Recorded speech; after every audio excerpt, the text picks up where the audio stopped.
नमस्कार, बहुत बहुत स्वागत है आप सभी का बुलेटिन में। आप सभी के साथ हाजिर हूं मैं कंचन। शुरुआत करेंगे बुलेटिन की बड़ी अहम खबरों के साथ। तो बलौदा बाजार में भूमि पूजन और लोकार्पण कार्यक्रम का आयोजन किया गया, जिसमें सीएम विष्णुदेव साय समेत गणमान्य लोगों ने शिरकत की।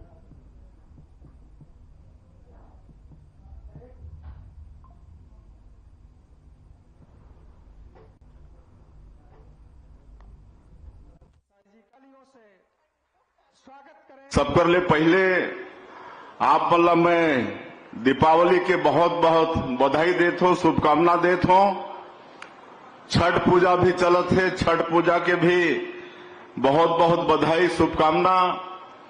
और हमारा भी छत्तीसगढ़ निर्माण के 24 साल पूरा हुई से अभी हम 3 दिन तक स्थापना दिवस मनाए हन रायपुर में, और हर जिला में एक दिन स्थापना दिवस मनाए हन। तो स्थापना दिवस के भी, राज्योत्सव के भी आप मन के बहुत बहुत बधाई। हमार राज्योत्सव में कार्यक्रम के शुभारंभ करे बर हमार पड़ोसी राज्य मध्य प्रदेश के सम्माननीय मुख्यमंत्री डॉक्टर मोहन यादव जी आए रहीन, और समापन में हमार देश के सम्माननीय उपराष्ट्रपति जी श्री जगदीप धनखड़ जी आए रहीन, और बड़ा अच्छा से हमन राज्योत्सव भी मनाए हन। आज के कार्यक्रम कल होना रही से और भारी उत्साह है। मैं हेलीपैड से यहां आते आते देखें कि बीच बीच में कई जगह हमार नृत्य पार्टी के, संगीत पार्टी के हमार भाई बहनी मन अपन जगह जगह में स्वागत हमार करीन है। मैं आप मल्ला इस स्वागत पर पूरे जिलावासी ला भी बहुत बहुत धन्यवाद देता हूं। कल कार्यक्रम हमारा इसलिए स्थगित करना पड़िस काबर की आप सबला मालूम है हमार राज्यसभा सांसद रहीन श्री गोपाल व्यास जी, जो गृहस्थ में रहते हुए भी एक महान संत रहीन, सादगी और सरलता के प्रतिमूर्ति रहीन।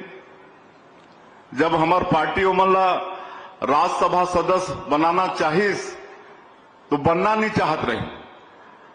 आज के समय में सब पद चाहते हैं, सब कुछ न कुछ बनना चाहते हैं, लेकिन गोपाल व्यास जी ऐसे व्यक्ति रहीन जो बड़ा मुश्किल में सबका अनुनय विनय करे के बाद में राज्यसभा सांसद बने रही, और भिलाई स्टील प्लांट में इंजीनियर रहीन। इंजीनियर जैसे नौकरी ला छोड़ के वो जन सेवा में अपन जीवन ला समर्पित कर दे रहीन। और तो और कि उमन के जीवन पूरा जन सेवा में समर्पित रहीस, और जीते जी अपन वो शरीर ला भी दान करके गईन। और कल उमन के राजकीय सम्मान के साथ विदाई करते हुए उमन के शरीर ला एम्स के दान भी दिए गए। ऐसे महान गृहस्थ के संत श्री गोपाल व्यास जी जिला सब प्रेम से सीरू भैया कहत रही ने, उमन के निधन होगी, जो हमारे छत्तीसगढ़ के लिए बहुत बड़े क्षति है। आज के इस अवसर में मैं आप सबके तरफ से उमन के विनम्र श्रद्धांजलि भी अर्पित करत हूं, और भगवान से प्रार्थना है कि उमन के परिवार के साथ साथ हमन ला भी ये शोक ला सहे के शक्ति प्रदान करें। और आज बड़ा सौभाग्य की बात है कि आज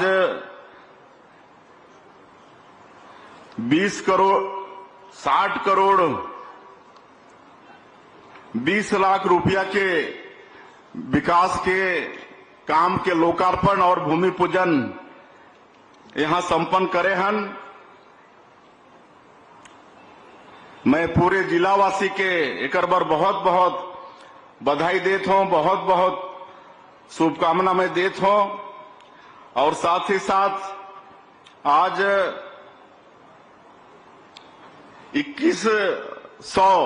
2100 प्रधानमंत्री के नया स्वीकृति भी हुई से जेमन के भी भूमि पूजन हमन करे हन। ऐसे जेमन ला प्रधानमंत्री आवास मिला थे उमन ला भी मैं बधाई देता हूं। ये 2100 आवास के लागत 32 करोड़ 31 लाख रुपया हो ही, तो ऐसे हमार बंधु मल्ला भी मैं बधाई देता हूं। और 51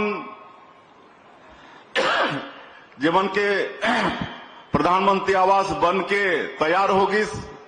उमन के आज उमन के घर के चाबी भी सौंपे हन, उमन के गृह प्रवेश भी होते।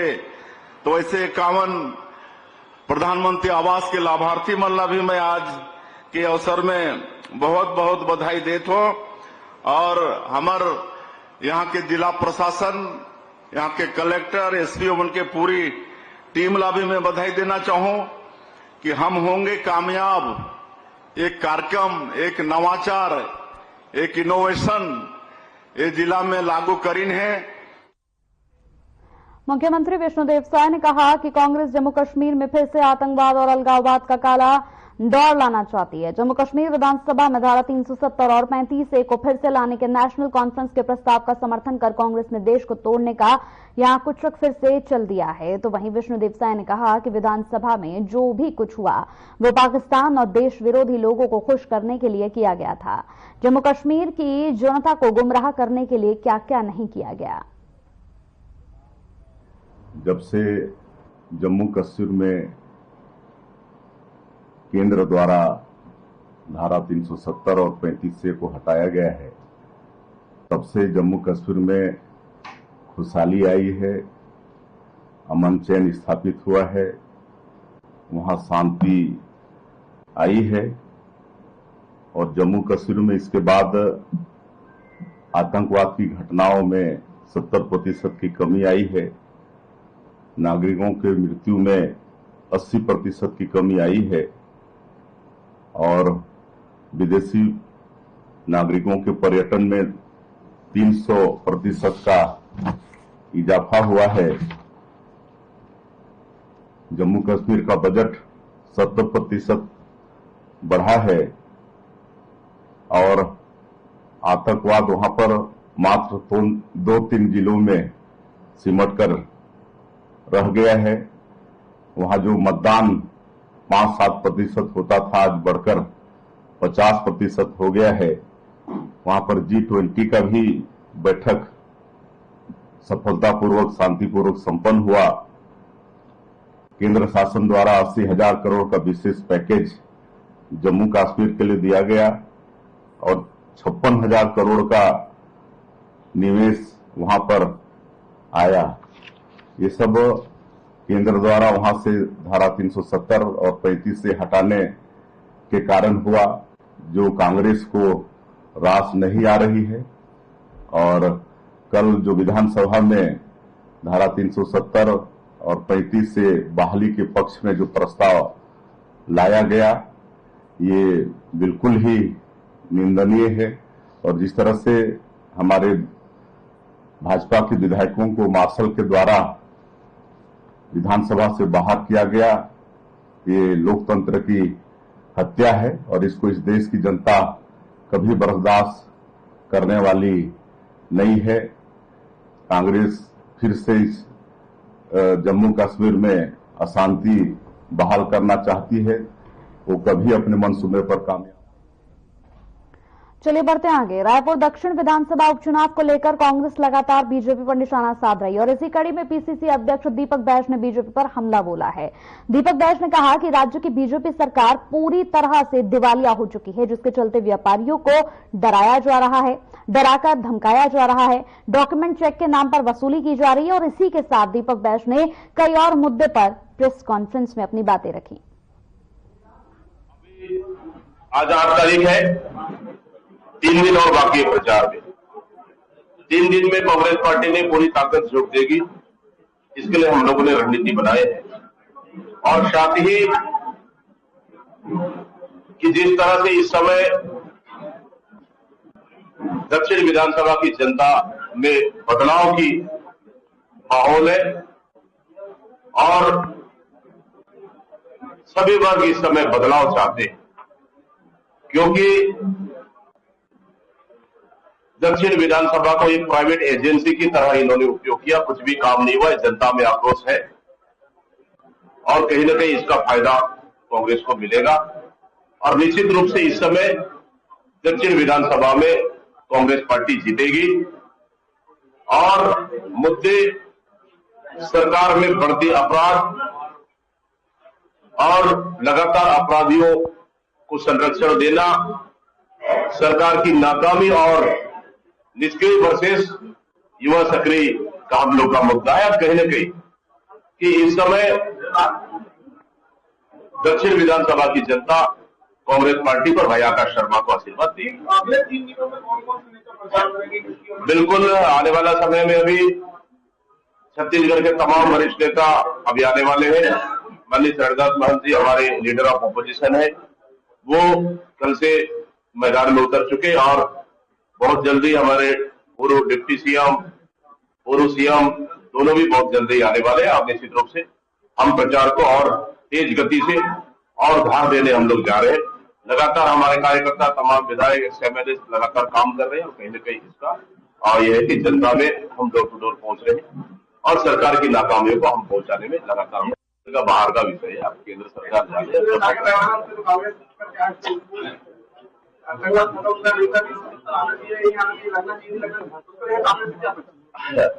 अब आतंकवाद खत्म हुआ नहीं हुआ है तो भारतीय जनता पार्टी को बताना चाहिए। हम लोगों ने तो देखे हैं भाई, जब प्रधानमंत्री नरेंद्र मोदी शपथ ले रहे हैं उधर आतंकी हमला हो रहा है, तो ये तो बड़ा दावा किए थे कि आतंक खत्म हो जाएगा, आतंकी खत्म हो जाएगा। वहां तो अभी भी पत्थरबाजी चल रही है, अभी भी आतंकवादी हमले हो रहे हैं, बल्कि पहले की तुलना में ज्यादा आतंकवादी हमले और इसके जिम्मेदार कौन है? केंद्र की सरकार है, क्योंकि वो जम्मू कश्मीर केंद्र सरकार के अधीन है। इसके लिए पूरी जिम्मेदार देश के प्रधानमंत्री और भारतीय जनता पार्टी। सर, ये अलीगढ़ मुस्लिम यूनिवर्सिटी को लेकर लगातार विवाद हुआ, सुप्रीम कोर्ट ने ये फैसला दिया है कि ये जो अलीगढ़ मुस्लिम यूनिवर्सिटी है भारत के संविधान के अनुच्छेद 30 के तहत अनुसूचित जाति की अनुसार है, यानी कि फैसला उसी तरह से दिया गया कि जिस तरीके से वो है उसी तरीके से रहेगा। तो इसको किस देखते हैं? देखिए, सुप्रीम कोर्ट का फैसला है, इस पर मैं कोई टिप्पणी नहीं करता।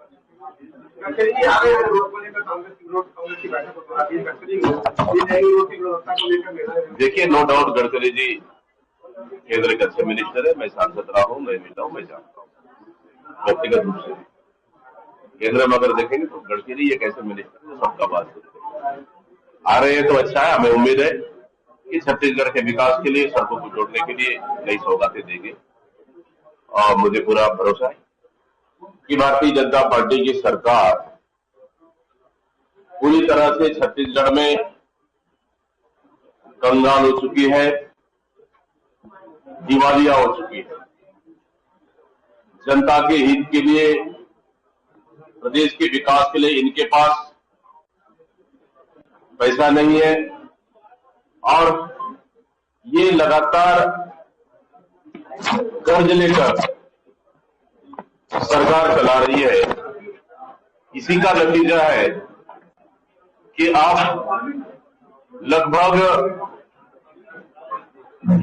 56,000 व्यापारियों को, जिनका टर्नओवर। रायपुर नगर निगम प्रवक्ता मृत्युंजय दुबे का बयान सामने आया। उन्होंने कहा कि कांग्रेस मान चुकी है कि पिछले 5 वर्षों में रायपुर महापौर एजाज ढेबर का कार्यकाल असफल रहा है। उनके कार्यकाल में रायपुर में सिर्फ घोटाले, भ्रष्टाचार और हवाई योजनाएं ही बनी। इसका असर रायपुर दक्षिण के चुनाव में भी दिखेगा। उन्होंने और क्या कुछ कहा, आपको सुनाते हैं। कांग्रेस पार्टी मान चुकी है कि रायपुर नगर निगम के महापौर एजाज ढेबर का कार्यकाल पिछले 5 वर्षों का शून्य रहा है। वह सफल रहे हैं विकास के मामले में। महापौर एजाज ढेबर का कार्यकाल घोटालों, भ्रष्टाचारों और हवाई योजनाएं बनाने में ही लगा रहा। उन्होंने कोई विकास कार्य नहीं करा पाया। इसलिए कांग्रेस पार्टी महापौर एजाज ढेबर को रायपुर दक्षिण उपचुनाव से अब तक अलग रखी है, क्योंकि कांग्रेस पार्टी जानती है कि जनता के सवालों का महापौर एजाज ढेबर के पास कोई जवाब नहीं है कि महापौर ने पिछले 5 साल में कांग्रेस के मुख्यमंत्री भूपेश बघेल के साथ मिलकर रायपुर शहर में क्या विकास कार्य करवाए हैं। जनता से वो मुंह छुपा रहे हैं। ढेबर जी, आप कब तक जनता से मुंह छुपाओगे? अभी तो दक्षिण उपचुनाव चल रहा है। आने वाले समय में दक्षिण चुनाव के बाद रायपुर नगर निगम का चुनाव होना है। जनता को 5 सालों का कांग्रेस पार्टी और कांग्रेस के महापौर को हिसाब देना होगा। एक भ्रष्टाचार घोटाले में डूबी कांग्रेस के महापौर एजाज ढेबर का कार्यकाल जनता भूली नहीं है। रायपुर शहर को गड्ढापुर बनाने वाले, रायपुर की जनता को प्यासा छोड़ने वाले, त्योहारों में, दिवाली में, दशहरा में, दुर्गा पूजा में, गणेश पूजा में आप रायपुर शहर को गड्ढापुर में बदले थे। इसका जवाब जनता को देना पड़ेगा। पेंड्रा में इमारती लकड़ी तस्करी करते वन विभाग ने 3 तस्करों को पकड़ा है। वहीं एक मुख्य तस्कर फरार है। तस्करों के पास से वन निर्माण की टीम ने 70 नक्साल सिलपट के साथ एक पिकअप वाहन जब्त किया है। मामला पेड्रा रेंज के अमारू बीट का है, जहां देर रात वन विभाग को लकड़ी तस्करी की सूचना मिली। बताते चले कि वन विभाग की टीम मौके पर पहुंची तो पीथमपुर में एक पिकअप में यहां पर लकड़ी लोड की जा रही थी। आपको बताते चले इसमें वन विभाग ने जब्त किया और इंद्रपाल सिंह, रितेश कुमार और अनिल मराबी को पकड़ लिया। वहीं एक मुख्य तस्कर गौरी शंकर फरार हो गया। एसडीओ मोहर सिंह मरकाम ने लकड़ियों का अनुमानित मूल्य लगभग 1,24,000 बताया। फिलहाल वन अधिनियम के तहत आगे की कार्रवाई की जा रही है। रात्रि में पीथमपुर, गांव अमारू के पारा पीथमपुर में एक मेटाडोर में साल चिरान सहित गाड़ी सहित जब्ती किया गया है और लकड़ी का जो नाप जोक किया गया है 1.307 घन मीटर 70 नग, पीवार नंबर 18,764/5 वन अपराध प्रकरण दर्ज किया गया है। लगभग कितने की लकड़ी होगी सर, क्या लागत है? जब्त लकड़ी का कीमत है 1,24,000 लगभग। तो सर ये लकड़ी के साथ साथ वाहन भी जब्त किया गया है? हाँ, इसके साथ वाहन भी जब्त की गई है। कितने तस्कर लगभग थे सर? ये स्टाफ अभी जांच कर रही है, जांच के बाद ही मैंने पूरा बताया जा सकता है इसका। कहाँ से कहाँ ले जाया जा रहा था सर लकड़ी? हाँ, ये जांच चल रही है और इसका मैंने कड़ी कार्यवाही के लिए हमने निर्देश किया हुआ है। विधायक के बयान से हिंदू संगठनों के बीच काफी आक्रोश नजर आ रहा है। बता दें कि कोटा विधायक अटल श्रीवास्तव के द्वारा भगवा आतंक गुंडागर्दी शब्द का प्रयोग किए जाने को लेकर छत्तीसगढ़ में राजनीति गर्मा गई है। साथ ही भारतीय जनता पार्टी युवा मोर्चा ने यह पेंड्रा दुर्गा चौक में इकट्ठा होकर कोटा विधायक अटल श्रीवास्तव मुर्दाबाद के नारे लगाए और जमकर विरोध प्रदर्शन भी किया, जिसमें पुलिस प्रशासन और भाजपा कार्यकर्ताओं के बीच नोक झोंक भी देखने को मिली। साथ ही भाजपा नेता प्रबल प्रताप जुदेव भड़क उठे। उन्होंने विधायक के खिलाफ मोर्चा खोल दिया और पट्टे की जमीन में चर्च बनाकर आदिवासियों को धर्मांतरण करने का भी आरोप लगाया है। वहीं बीजेपी युवा मोर्चा ने पुतला दहन के बाद राष्ट्रपति के नाम तहसीलदार को ज्ञापन भी दिया।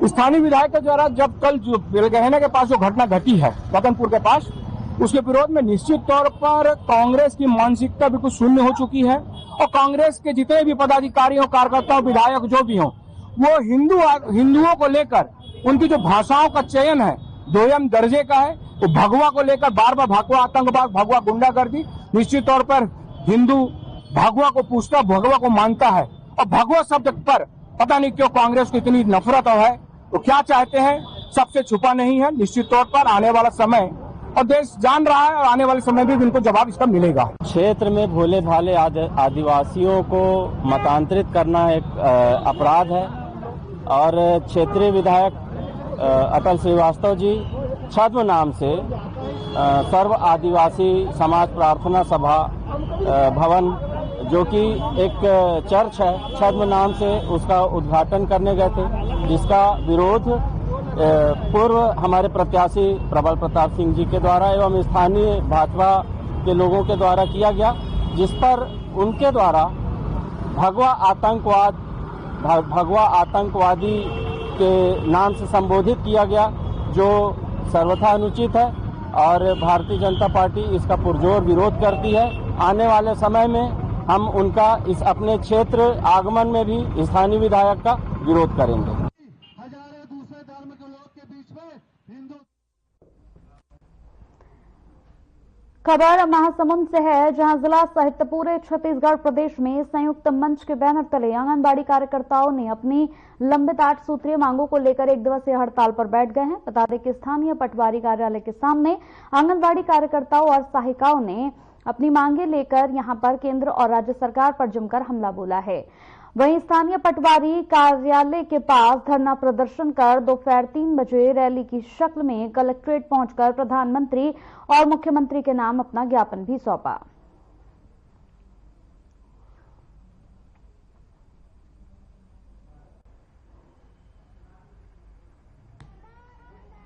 बड़ा हड़ताल आज हमारे पूरे प्रदेश व्यापी हड़ताल हो रहा है। इससे पहले 16 फरवरी को यह हड़ताल हुआ था और आज 8 नवंबर को छत्तीसगढ़ के विभिन्न जिलों में 8 सूत्री मांगों को लेकर के संयुक्त मंच में आंगनबाड़ी कार्यकर्ता और सहायिका बहनें हड़ताल कर रही हैं।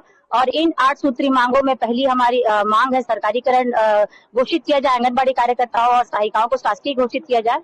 और जब तक शासकीय घोषित नहीं करते हैं तब तक आंगनबाड़ी कार्यकर्ताओं को 21,000 रुपए और सहायिकाओं को 17,850 रुपए दिया जाए।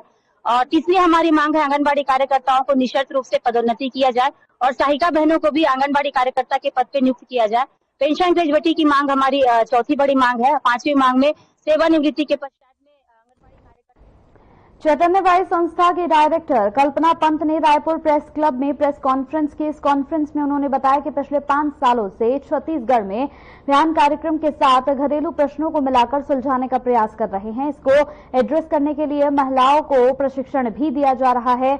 महिलाओं के अधिकारों की जागरूकता लाना, अलग अलग विचारधाराओं को लेकर परिवार के साथ कैसे चलना चाहिए और महिला अपने अधिकारों के लिए कैसे लड़ सकती है, इन सब बातों को बताने और सुलझाने का प्रयास वो कर रहे हैं।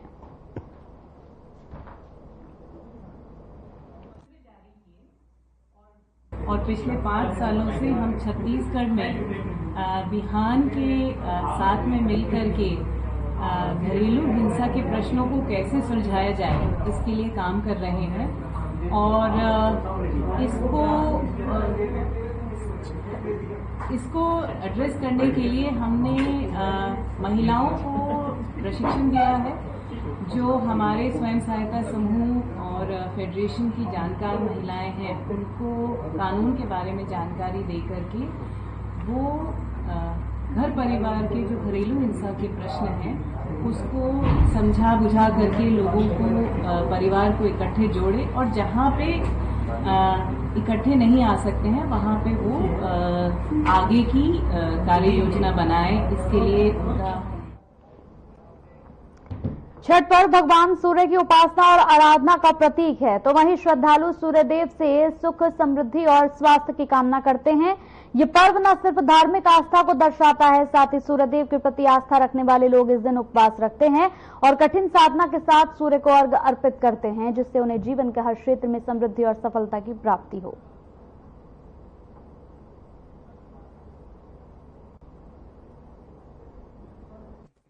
की जो पूजा है दीपावली की 6 दिन के बाद से शुरू हो जाती है। जैसे नहाए खाए और खरना के बाद आज डूबते हुए सूरज की पूजा होती है। उसमें प्रतिवर्ष की भांति नगर निगम की जो सफाई व्यवस्था रहती है, उन्होंने दीपावली से पूर्व ही यहाँ पर सफाई व्यवस्था लगा दी थी। और आज जो श्रद्धालु जन है जो पूजा करने आ रहे हैं, जो भी आप देख रहे हैं मेरे साथ यहाँ खड़े भी हैं, किसी को कोई परेशानी ना हो, इसलिए सब कुछ तैयारी की गई है। इसमें पूरा प्रशासन का टीम लगा हुआ है। सुरक्षा के दृष्टिकोण से पुलिस प्रशासन की टीम भी लगी हुई है। और बस हम यही चाहते हैं कि जो नगरवासी हैं, जो यहाँ उपासना के साथ जो उपास रखे हुए हैं, छठ पर्व के लिए जिस तरह से छठ महापर्व ये पूरे भारतीय के साथ साथ पूरे वैश्विक लेवल पर मनाया जाता है। सबको इंतजार रहता है छठ का। जब छठ एक आस्था का महापर्व है, इसकी तैयारी भी प्रशासन के द्वारा, सरकार के द्वारा पूरी की जाती है। आज जितने छठ घाट हैं, छठ व्रतियों के लिए इसे तैयार किया जाता है। छठ व्रती यहाँ पे आके अपनी उपासना पूरी करते हैं। और हम आज देख रहे हैं